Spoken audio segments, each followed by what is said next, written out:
Dotcast.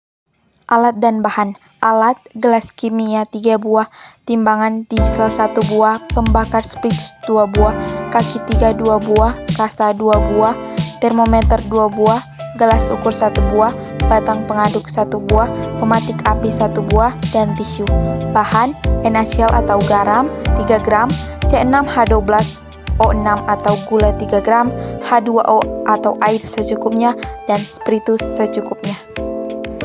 Langkah percobaan. Setelah menyiapkan alat dan bahan, lalu masukkan air ke dalam gelas kimia sebanyak 50 ml.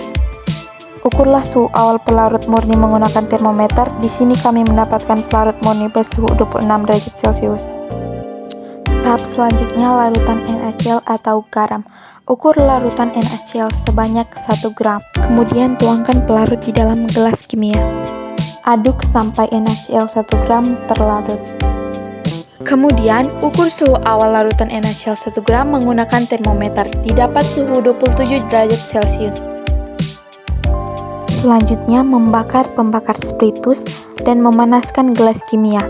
Lalu, mencatat setiap menit kenaikan titik didih menggunakan termometer pada pelarut murni dan larutan NaCl 1 gram.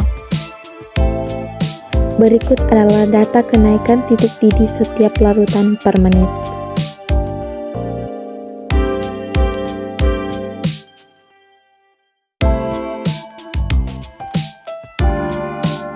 Tuang pelarut murni sebanyak 50 ml dalam gelas ukur.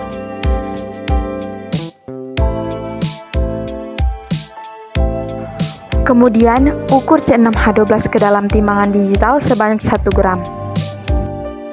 Kemudian, tuang pelarut murni sebanyak 50 ml. Aduk sampai C6H12O6 terlarut. Ukur suhu awal larutan C6H12O6 1 gram menggunakan termometer. Didapat suhu 28 derajat Celcius. Ukur NaCl ke dalam timbangan digital sebanyak 2 gram. Kemudian, tuang pelarut murni sebanyak 50 ml ke dalam gelas kimia.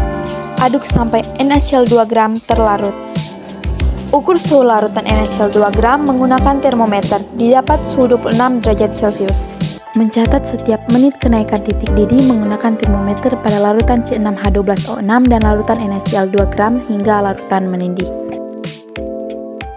Berikut adalah kenaikan titik didih setiap larutan per menit.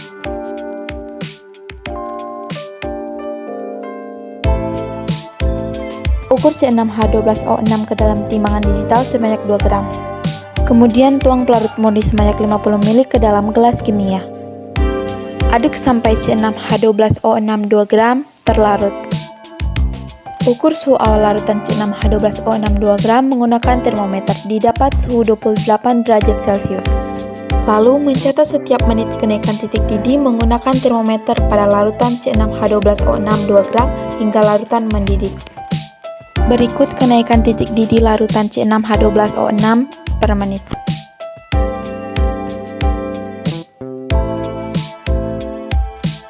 Berikut data hasil perhitungan setiap larutan. Kesimpulan dari praktikum kenaikan titik didih adalah bahwa penambahan zat terlarut ke dalam pelarut menyebabkan kenaikan titik didih pelarut.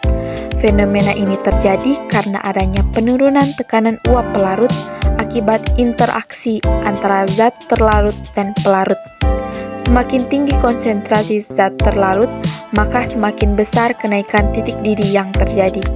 Dalam praktikum kenaikan titik didih, kami juga mendapati perbedaan antara hasil praktikum dengan teori yang seharusnya, yaitu TB lebih besar dari TB 0. Kemungkinan penyebabnya adalah kesalahan dalam pengukuran, pencemaran larutan, kekurangan bahan atau reagen kimia, atau pelanggaran prosedur. Oleh karena itu, diperlukan langkah-langkah yang lebih teliti dalam pengukuran dan pemenuhan persyaratan dalam praktikum untuk memperoleh hasil yang akurat dan sesuai dengan teori yang berlaku.